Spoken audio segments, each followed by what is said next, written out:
కాపు కాసి అలసిన మామిడి చెట్లు ప్రస్తుతం కురుస్తున్న వర్షాలకు లేత చిగురు తొడుగుతున్నాయి. కొమ్మలన్నీ చిక్కురొక్కరుగా పెరిగి తోట చిట్టడివిని తలపిస్తూ ఉంటుంది. ఇలాంటి సమయంలో చెట్లకు కొమ్మ కత్తిరింపులు తప్పనిసరి.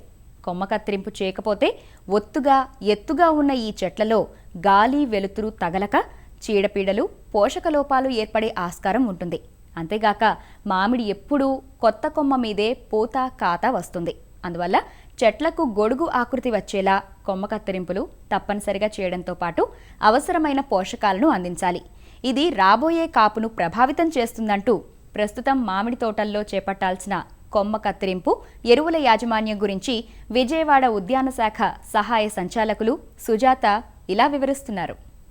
ఈ మామిడి అనేది ఇప్పుడు ఈ ఆగస్టు లోపల ముఖ్యంగా ఇంకా జూలై ఎండింగ్ లోపలనే మనం కొమ్మ కత్తిరింపులు చేసుకున్నట్లయితే ముఖ్యంగా ఎండిపోయిన కొమ్మల్ని అనేవి మన తోటలో లేకుండా చేసుకున్నట్లే చాలా వరకు సమస్యలను అధిగమించవచ్చు. తెగుళ్ళని అలానే కొన్ని పురుగులను కూడా మన ఈ కొమ్మ కత్తిరింపుల ద్వారా ముఖ్యంగా ఎండిపోయిన కొమ్మలను తీయటం వలన కూడా ఉపయోగించవచ్చు.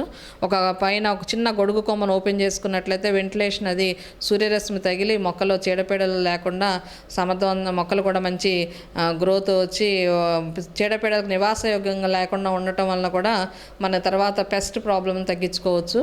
అట్లానే ఇప్పుడు ఎరువులు అవి కూడా ఈ టైంలో వేయటం వల్ల కొత్త ఆన వచ్చినప్పుడు అది ఉపయోగపడుతుంది. కాబట్టి మనం పచ్చిరొట్ట పైరు వేసుకొని తొలకరి వర్షం పడగానే వేసుకొని అది పూత రాకుండా 40 రోజుల్లో దున్ని వేసినట్లే సేంద్రీయ పదార్థం మనం భూమిలో ఎక్కువగా వేసిన వాళ్ళం అవుతాము.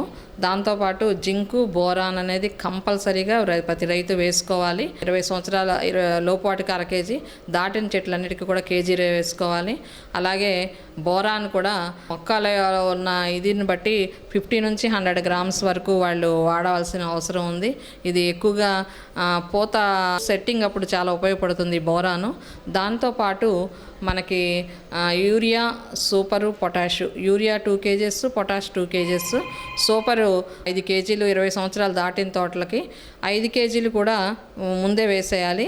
కానీ యూరియా, పొటాష్ మాత్రం ఇప్పుడు సగము, మళ్ళీ నవంబర్ డిసెంబర్లో ఒకసారి అప్పుడు మనం పిందెకట్టు అయినప్పుడు ఒకసారి వేసుకున్నట్లయితే మొక్కలకి చక్కగా ఉపయోగపడటానికి ఉంటుంది. అది ఇంకా డ్రిప్ ద్వారా ఇస్తే ఇంకా ఎక్కువగా వాళ్ళకి లాభదాయకంగా ఉంటుంది. ఈ విధంగా ఎరువులు యాజమాన్యాన్ని చేపట్టి కొమ్మ కత్తిరింపులు చేసుకొని మైక్రోన్యూట్రియంట్స్ అవి వేసుకున్నట్లయితే నవంబర్లో ఫ్లవరింగ్ మనకి సమయానికి రావటానికి సకాలంలో రావటానికి అవకాశం ఉంటుంది. మొక్కలో సత్తు పెరగాలి కాబట్టి ఆ విధంగా చేసుకుంటే రైతు సోదరులకు మంచి దిగుబడులు వచ్చే అవకాశం ఉంది.